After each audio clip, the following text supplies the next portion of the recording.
Power doesn't always announce itself. Sometimes it waits for you to underestimate it.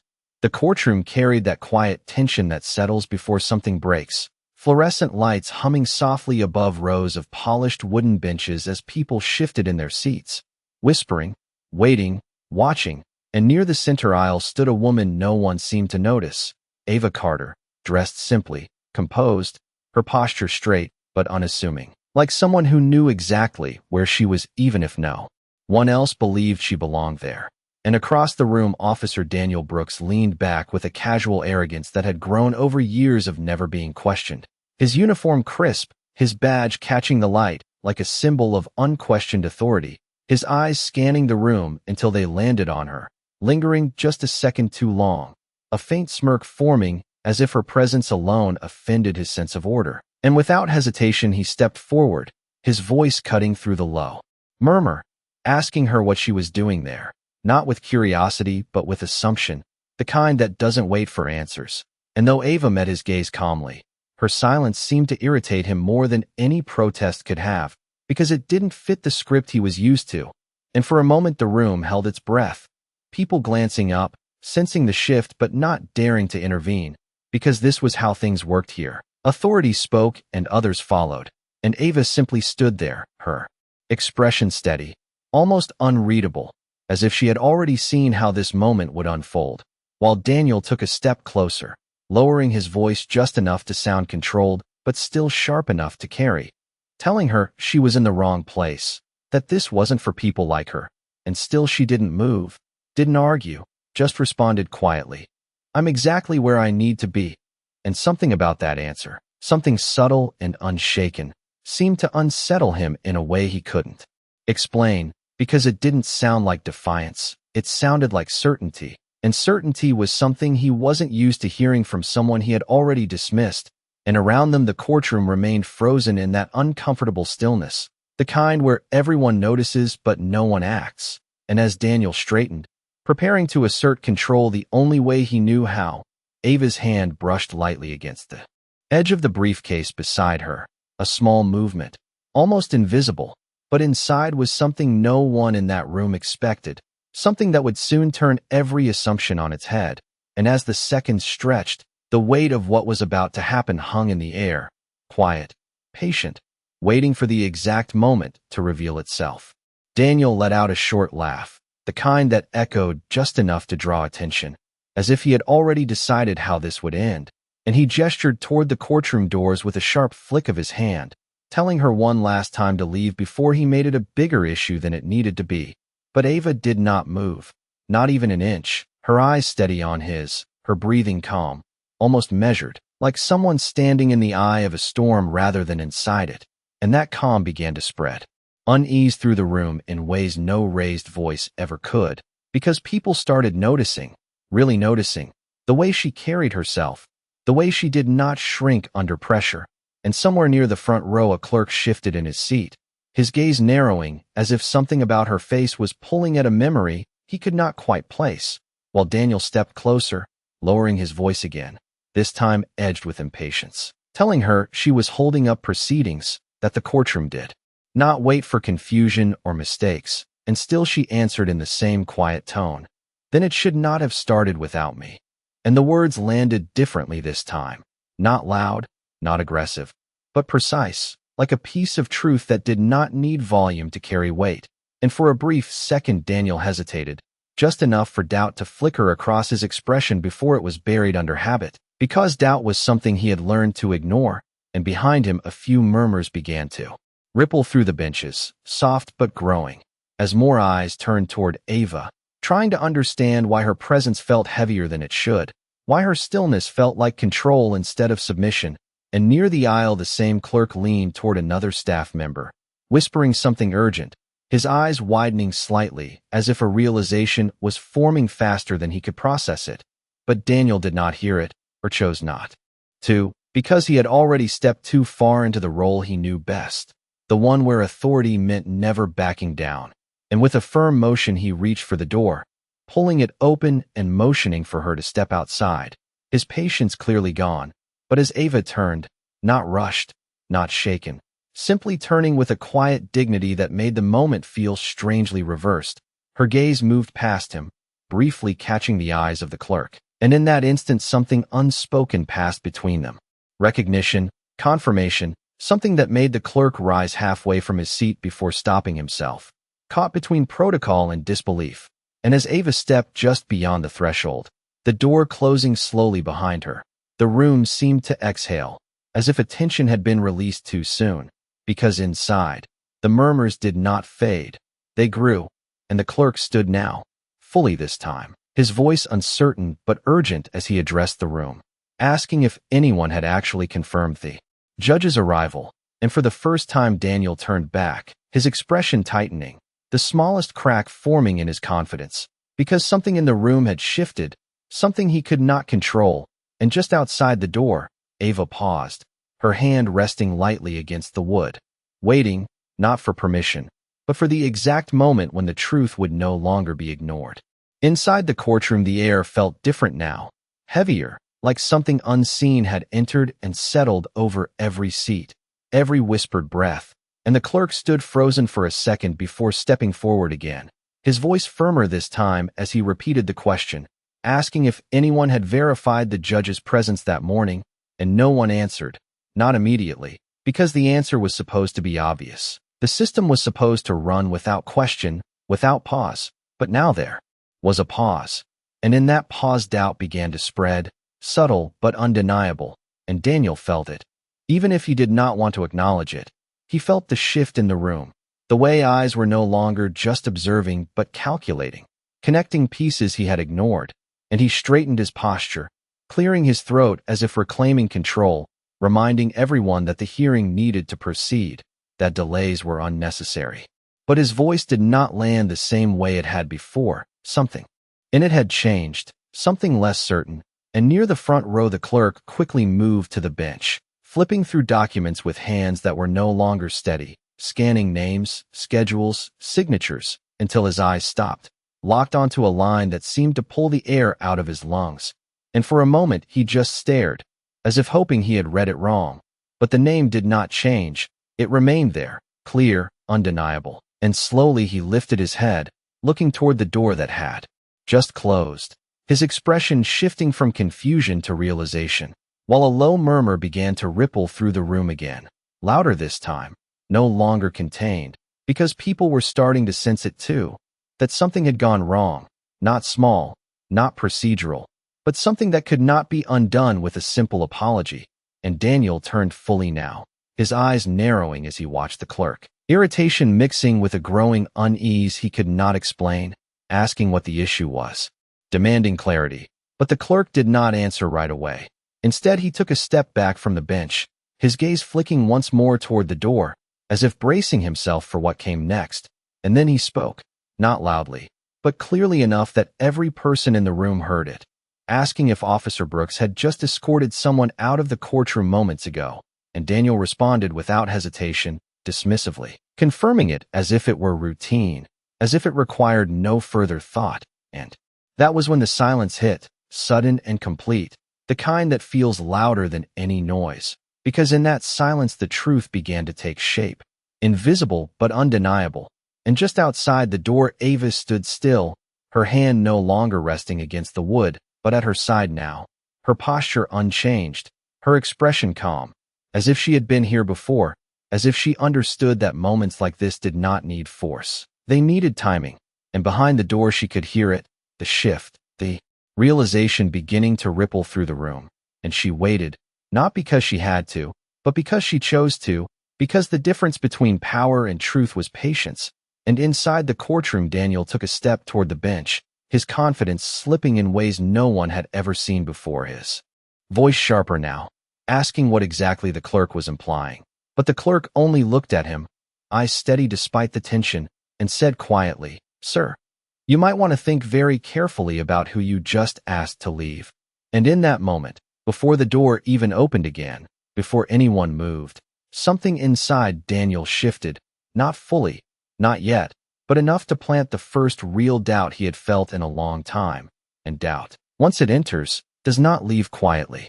The silence did not break all at once. It stretched, thin and sharp, like a thread about to snap, and Daniel stood there feeling it press in from every direction, the weight of eyes, the weight of something unspoken that no longer felt ignorable. And for the first time since he stepped into that room, he did not move with certainty. He hesitated, just for a second, but in a place like this a second was enough to change everything. And the clerk did not look away, did not soften his expression, because whatever he had seen in those documents had already crossed the line from doubt into truth. And around them the quiet whispers grew louder, no longer careful, no longer hidden, people shifting in their seats, leaning toward each other, trying to piece together what was happening before it fully revealed itself. And Daniel felt control slipping, not in a dramatic way, not all at once, but in small cracks forming beneath his confidence. And he tried to recover it, his voice firmer now, asking again what exactly the problem was. But this time it sounded different, less like authority and more like someone trying to stay ahead of something they could not see. And the clerk finally answered, not loudly, not aggressively, just clearly enough to cut through everything else, saying that the presiding judge had already checked in that morning, that her name was on the docket, confirmed, signed, and scheduled to be in that room at that exact moment. And the words landed slowly, like pieces falling into place one by one, and Daniel's expression shifted, subtle but undeniable, because he knew what that meant, even before he allowed himself to fully accept it. And his eyes moved toward the door, the same door he had just opened with certainty, the same door he had closed without a second thought.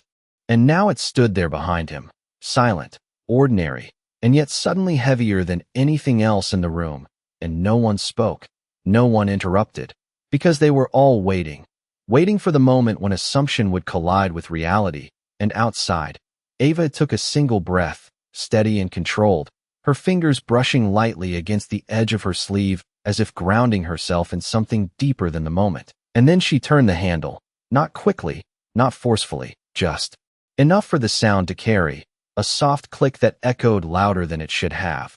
And every head in the courtroom turned at once, drawn to that sound, drawn to the shift it signaled. And Daniel felt it before he saw her, the change in the room, the way people straightened, the way the air itself seemed to adjust. And when the door opened, she stepped back inside, the same calm, the same posture, but now there was something else, something unmistakable, not louder, not sharper, but undeniable. And as she walked forward, the murmurs stopped completely, replaced by a silence that felt different than before, not uncertain, not questioning, but aware. And the clerk stood fully now, his voice steady as he addressed the room, announcing her presence with a respect that had been missing just moments ago. And Daniel did not move, not immediately, because his mind was still catching up, still trying to reconcile the image he had dismissed with the reality now standing in front of him. And Ava's eyes met his, not with anger, not with triumph, but with something far more controlled, something that did not need to prove itself. And as she reached the front of the courtroom, the final piece fell into place, not spoken yet, not declared, but already understood. And in that moment Daniel realized that this was no longer a situation he could manage, no longer something he could correct with a command or a gesture, because the power he thought he held had already shifted, and it had done so without force, without noise, without warning, leaving him standing in the exact place where certainty used to be, now replaced by the quiet, undeniable presence of truth. No one told the room to stand, and yet they did, almost instinctively, chairs shifting softly against the floor as Ava stepped forward with the same measured pace, the same quiet control that had been there from the beginning. Only now it carried weight, undeniable, unmistakable, and Daniel remained where he was for a fraction too long, caught between what he had believed and what was now unfolding in front of him, his body slow to respond, his mind even slower, because the image of the woman he had dismissed refused to align with the authority now surrounding her. And it was not loud authority, not the kind he was used to. It did not shout or demand. It simply existed, and everyone felt it. And the clerk's voice broke the silence once more, formally this time, addressing her with the title that should have been recognized from the start, confirming her presence for the record. And the words settled over the room like a final confirmation of something that could no longer be undone. And Ava reached the bench, her hand resting briefly on its edge, not as hesitation but as acknowledgement, as if she understood the gravity of the moment, not just for herself but for everyone watching. And when she turned to face the room, her gaze moved across the rows, steady, composed, before settling on Daniel. And in that look there was no anger, no visible frustration, only clarity, the kind that comes from knowing exactly where truth stands. And Daniel felt it, not as a confrontation but as exposure, as if the room itself had shifted its focus entirely onto him. And for the first time his badge felt lighter than it ever had, like a symbol that no longer held the weight he had relied on. And he straightened, attempting to regain some sense of composure, his voice starting to form a response that no longer felt certain even to him. But before he could speak, Ava did, her tone calm, even, carrying through the room without force, stating simply that the court would proceed as scheduled, and that all individuals present were expected to conduct themselves accordingly. And it was not what she said that changed everything. It was how she said it, because there was no need to address what had just happened, no need to call it out. The truth of it already existed in every person's mind, and that silence around it made it heavier, more undeniable, and Daniel lowered his gaze for a brief second, just enough for those closest to notice, just enough to reveal that something inside him had shifted, not completely, not yet, but enough to break the certainty he had walked in with. And as Ava took her seat, the room followed her lead, sitting slowly, carefully, as if the act itself carried new meaning, and the courtroom that had once felt predictable, controlled, now felt different, not because of what had been said, but because of what had been revealed. And in that moment Daniel understood something he had never been forced to confront before, that authority assumed is fragile, but authority earned does not need to announce itself. And as the proceedings began, his presence in that room was no longer defined by control, but by the quiet, inescapable awareness that the line he had crossed could not be erased, only faced. The sound of the gavel was not loud, but it settled the room with a finality that no raised voice ever could, and Ava's presence behind the bench seemed to anchor everything in place, steady, controlled, undeniable, as the proceedings began with a calm rhythm that contrasted sharply with what had just unfolded.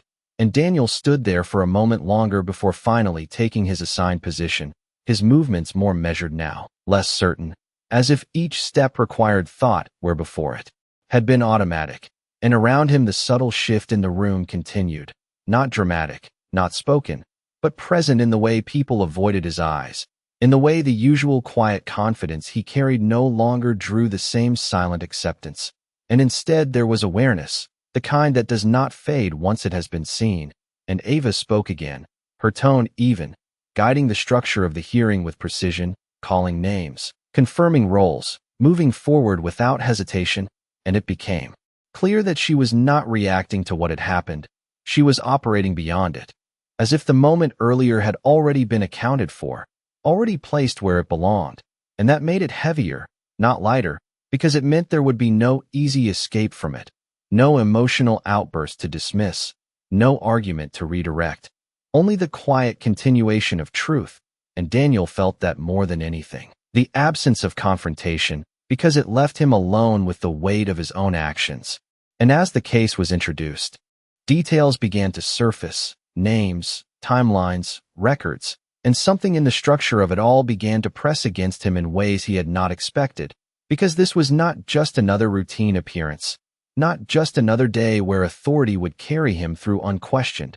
And Ava's eyes moved briefly toward him as she referenced the case file, not lingering, not accusing, but acknowledging. And in that brief glance there was something unmistakable, not judgment, but awareness, the kind that sees more than what is said. And Daniel shifted his stance slightly, his hands adjusting at his sides as if grounding himself, as if trying to hold on to something familiar in a moment that no longer felt predictable. And the clerk continued, reading from the file with a steadiness that had returned now that clarity had been restored, outlining the matter before the court, and each word seemed to tighten the space around Daniel, not physically, but internally, because the realization was no longer distant. It was immediate, and it was personal. And as Ava listened, her posture unchanged, her expression composed, it became clear that this moment was not about a reaction, it was about a process, a process that did not bend to assumptions or perceptions, only to facts. And Daniel understood, slowly, fully, that whatever control he believed he had walked in with no longer applied here, not in this room, not under her authority, and more importantly, not under the weight of what had already been revealed. And as the proceedings moved forward, the room settled into a new rhythm, one defined not by who spoke the loudest, but by who held the truth. And in that rhythm, Daniel found himself no longer at the center of control, but at the edge of something far more uncomfortable, the beginning of accountability. The rhythm of the courtroom settled into something steady, almost predictable, but beneath that surface there was a tension that refused to disappear, a quiet awareness that lingered in every glance, every pause, every word spoken with just a little more care than before. And Ava continued to guide the proceedings with calm precision, her voice even, her presence unwavering, as if nothing about the earlier moment had disrupted her focus. Yet that very composure made it impossible for anyone to forget what had happened, because it was not erased, it was absorbed, folded into the atmosphere of the room. And Daniel felt it with every passing second, the difference between standing in authority and standing under it. And as the case details unfolded further, the structure became clearer, the connections more defined, and what had once seemed routine now carried weight, because it was no longer just a process, it was a reflection, and Daniel's role within it was no longer shielded by assumption. And he shifted slightly where he stood, his posture still upright, but no longer relaxed, his attention drawn not just to the words being spoken, but to the implications behind them. The way each detail seemed to point towards something larger than the moment, something that had been building long before he walked into that room.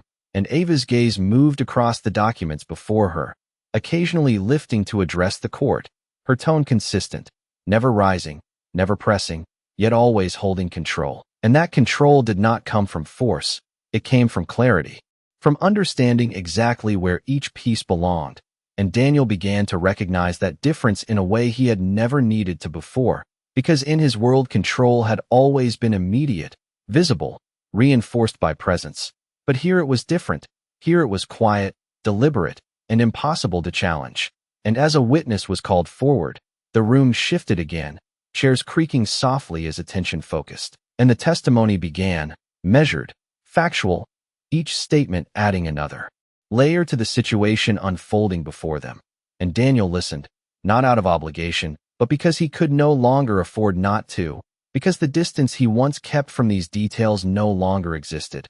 And in that moment, he realized something uncomfortable, something that settled deeper than anything else so far, that this was not just about what had happened earlier, it was about what had always been happening. The patterns, the assumptions, the decisions made without question. And Ava did not interrupt, did not rush the process. She allowed it to unfold fully, giving space for every voice, every fact, every detail to stand on its own. And that patience carried its own kind of pressure, because it left no room for deflection, no space to hide behind urgency or authority, only the steady movement toward truth. And Daniel's focus narrowed, his awareness sharpening as he began to see the structure not as something external, but as something he was now part of, whether he wanted to be or not. And as the testimony continued, Ava made a brief note, her pen moving smoothly across the page, a small gesture, almost insignificant, but in that moment it felt final, like something had just been recorded that could not be undone. And Daniel felt it, not as a sudden realization, but as a slow, undeniable shift. The understanding that this was no longer a situation he could control, only one he would have to face. And the room, once again, seemed to hold its breath, not in anticipation of noise, but in anticipation of what truth would reveal next.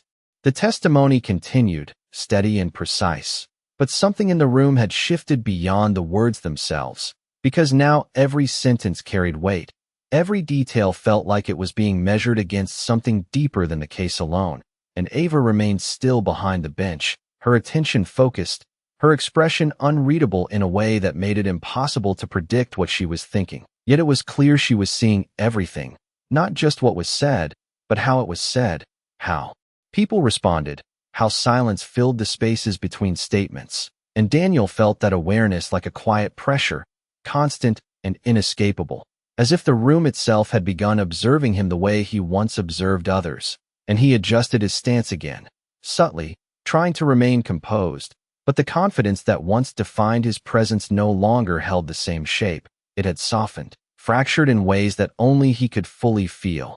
And as the witness finished speaking, there was a brief pause, the kind that usually passed unnoticed, but now it lingered, stretching just long enough to make everyone aware of it.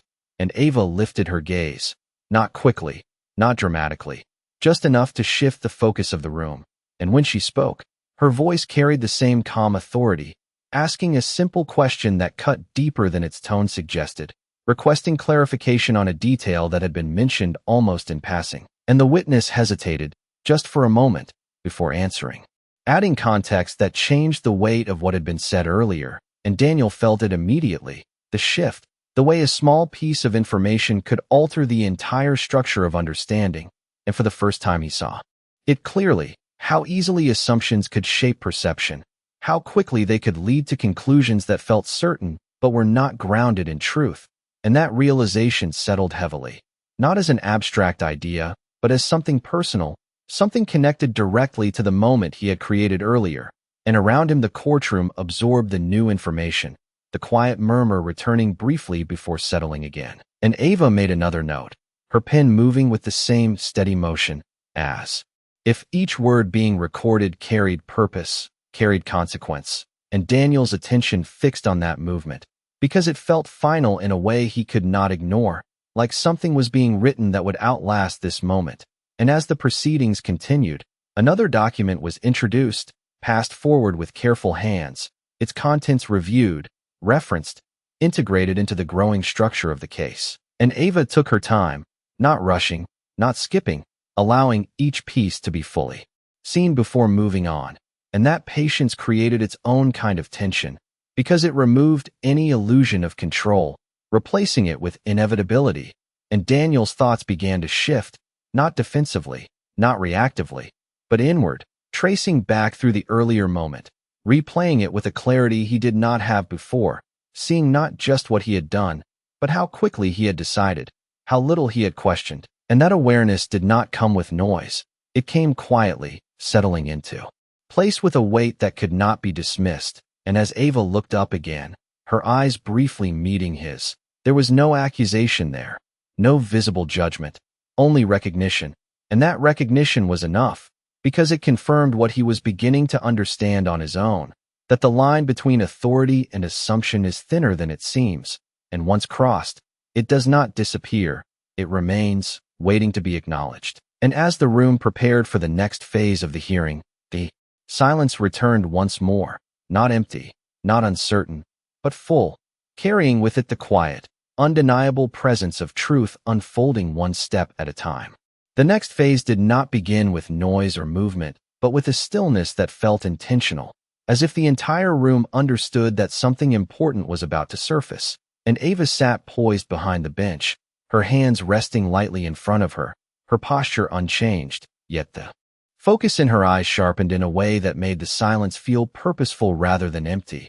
And the clerk stepped forward again, introducing a set of records that had not yet been addressed, documents that seemed routine at first glance, but carried a quiet significance that became clearer with each word spoken.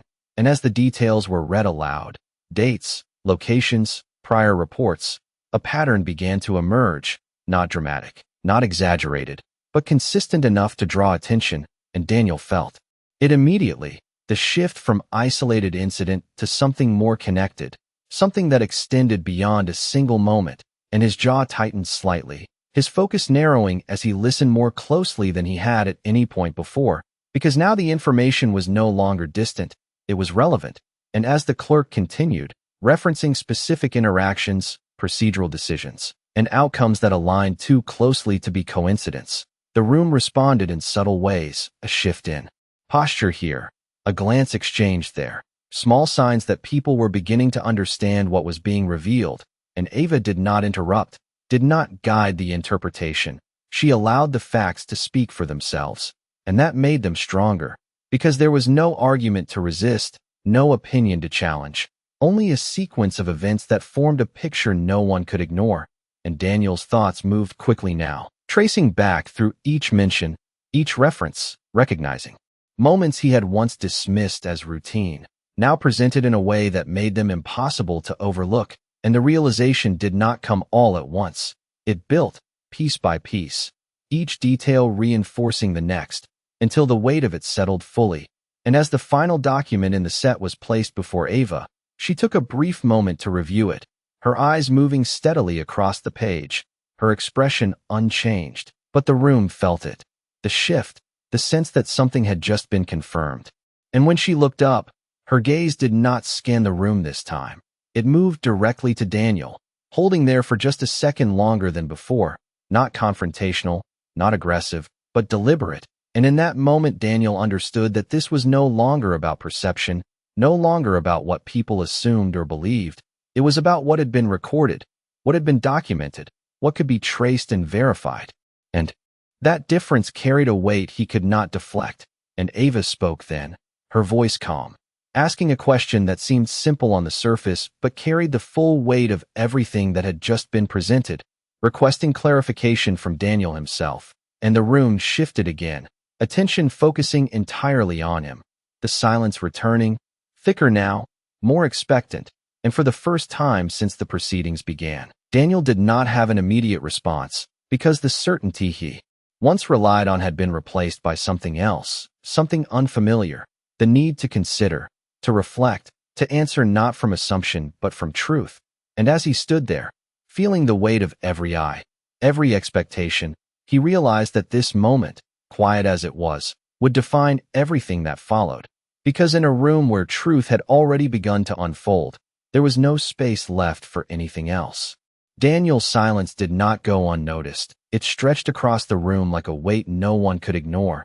And for the first time, the man who once moved without hesitation stood still, not because he chose to, but because he had to. And Ava did not rush him, did not repeat the question. She simply waited, her gaze steady, giving him the space to respond. And that space felt heavier than any pressure, because it demanded something he was not used to giving, reflection. And as seconds passed, Daniel finally spoke, his voice controlled but no longer effortless, offering an explanation that leaned on procedure, on interpretation, on the belief that he had acted within reason. And while the words were structured, measured, they lacked something that had once defined them, certainty. And the room felt it, the difference between speaking to defend and speaking from truth. And Ava listened without interruption, her expression unchanged, allowing him to finish completely before responding. And when she did, her voice remained calm, but there was a clarity in it that cut through everything else as she referenced the records presented moments earlier, aligning his explanation with the documented pattern, not accusing, not raising her tone, simply placing the two side by side. And in that comparison, the gap became visible, undeniable, and Daniel felt it, not as confrontation, but as exposure, because the structure of his reasoning did not hold against the consistency of what had been recorded. And for a brief moment he looked away, just slightly, as if recalibrating, as if searching for something to hold on to. But there was nothing left that had not already been addressed, and around him the courtroom remained silent. No whispers now, no shifting, only attention, focused and unbroken, because everyone understood that this was the moment where assumption could no longer stand without question. And Ava continued, not pressing, not escalating, but guiding the process forward, asking one more question, precise, deliberate, narrowing the focus even further. And this time Daniel paused longer before answering, his thoughts moving more carefully, more deliberately, because the room no longer allowed for instinct, it required accuracy. And as he spoke again, the difference was clear, the confidence replaced by caution, the certainty replaced by awareness. And that shift, though subtle, marked something deeper, the beginning of recognition. And Ava acknowledged the response with a slight nod, not in agreement, not in dismissal, but as part of the process, before turning her attention back to the documents, reviewing them once more. And then she spoke, not to Daniel alone, but to the entire room, summarizing what had been established, the consistency of actions, the alignment of records, the importance of impartial conduct within a space defined by law.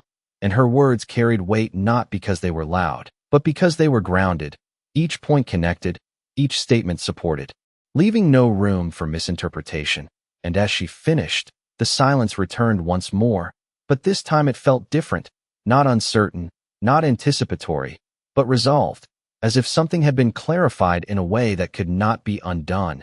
And Daniel stood there, no longer at the center of control, but fully within the reality of what had been revealed, understanding now that authority is not measured by presence alone, but by how it holds under truth.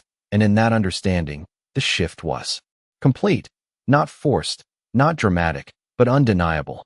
The silence that followed did not feel empty. It felt earned, like the room itself had arrived at a point it could not step back from. And Ava remained still for a moment longer, allowing that weight to settle fully before she moved forward, her hands resting lightly against the surface of the bench as her gaze swept across the courtroom, not searching, not questioning, but acknowledging, as if recognizing that everyone present had witnessed something that went beyond the case itself. And when she spoke again, her voice carried the same calm authority, but now there was a depth to it, something that reached beyond procedure and into principle, as she addressed the importance of conduct within spaces built on law, emphasizing that authority, when exercised without awareness, can easily become assumption, and assumption, when left unchecked, can distort the very foundation it is meant to uphold. And her words were not directed at any one person, yet everyone understood where they landed, and Daniel felt it more than anyone, not as a reprimand, not as a direct accusation, but as a reflection, clear and unavoidable. And for the first time since the proceedings began, he did not look for a way to respond. He simply listened, because there was nothing left to defend, only something to understand. And Ava continued, her tone steady, explaining that the role of the court was not to reinforce perception, but to examine truth, to ensure that every individual, regardless of how they appear or where they stand, is seen within the same standard. And as she spoke, the room seemed to lean into her words, not physically, but in attention, in awareness, because what she was saying extended beyond the moment. It spoke to something larger, something that many had felt but rarely heard stated so clearly. And Daniel's posture shifted slightly, not in discomfort, but in recognition, as if something inside him had begun to realign. Slowly, deliberately, and Ava paused then, just briefly, allowing her words to settle, before continuing with the formal structure of the case, bringing the focus back to the matter at hand. But the atmosphere had changed permanently, because now every action, every response, carried the awareness of what had just been revealed. And as she called for the next step in the proceedings, the room responded with a quiet precision, each person more deliberate, more attentive, as if the standard had been reset in real time. And Daniel stood there within it, no longer resisting, no longer attempting to reclaim what had been lost, but beginning to understand what it meant to stand within a system not as someone above it, but as someone accountable to it. And that realization did not come with a single moment. It unfolded gradually, with each word, each pause, each look, until it became something he could not ignore. And as Ava looked out across the courtroom once more, her expression unchanged yet somehow deeper, it was clear that this moment was not about correction. It was about clarity, and clarity, once seen, does not fade. It remains, shaping everything that follows. The courtroom no longer felt like a place divided by roles or positions. It felt aligned, as if every person inside it had been brought to the same level of awareness. And Ava allowed a brief stillness to settle before she moved forward again, her voice calm, measured, yet carrying a quiet finality that signaled something important was about to be concluded. And she began to summarize not just the facts of the case, but the pattern that had been revealed, carefully connecting each detail. Without exaggeration, without emotion, simply laying out what had been established in a way that left no room for confusion. And as she spoke, the clarity of her words seemed to anchor the room, giving structure to everything that had unfolded. And Daniel listened without interruption, his attention no longer divided, no longer defensive, but focused in a way that suggested something had shifted deeply within him. Because this was no longer about proving anything, it was about understanding. And Ava continued, explaining that consistency in action is what defines integrity within the system. And when that consistency is broken, even subtly, it must be addressed, not to punish, but to preserve the fairness that the system depends on. And her words carried a weight that extended beyond the moment, beyond the case, reaching into something more fundamental, something that shaped how authority should be carried. And as she finished the summary, she paused, allowing the silence to return. One more time, not heavy, not tense, but reflective, as if giving space for the meaning to fully settle. And then she spoke again, delivering the decision regarding the matter before the court, her tone steady, grounded in the facts that had been presented. And while the specifics of the ruling were important, it was the way she delivered it that defined the moment, without bias, without hesitation, simply aligned with what had been shown to be true, and the room received it in that same quiet understanding, no surprise, no resistance, because the path to that conclusion had been clear from the moment the truth began to unfold. And Daniel stood there as the decision was finalized, his posture still, his expression composed. But there was something different now, something that had not been there before, not uncertainty, not resistance, but recognition. And as Ava closed the formal proceedings, her hand resting briefly on the bench before lifting, signaling the end, the room remained still for just a second longer than necessary, as if no one wanted to break the moment too quickly, because they understood that what had taken place was not just procedural, it was transformative. And as people began to shift, to gather their belongings, to move quietly toward the exit, the atmosphere remained different, lighter in some ways, but also more aware, more intentional. And Daniel did not move immediately. He stood where he was, taking in the space around him. The same room he had entered with certainty, now feeling entirely different. And as Ava stepped down from the bench, her path crossing his for just a brief moment, their eyes met once more, and there was no need for words, because everything that needed to be understood had already been made clear. And in that silent exchange, the final shift settled into place, not forced, not dramatic, but lasting, the kind that does not fade once it has been seen. And as Ava continued forward without pause, Daniel remained there for a moment longer, aware now of something he had not recognized before, that respect is not something enforced by position, it is something revealed through truth, and once that truth is seen, it changes everything that comes after. The courtroom slowly emptied, but the echo of what had happened did not leave with the people. It lingered in the walls, in the quiet footsteps, in the way conversations were softer than usual, more thoughtful, as if everyone carried a piece of the moment with them.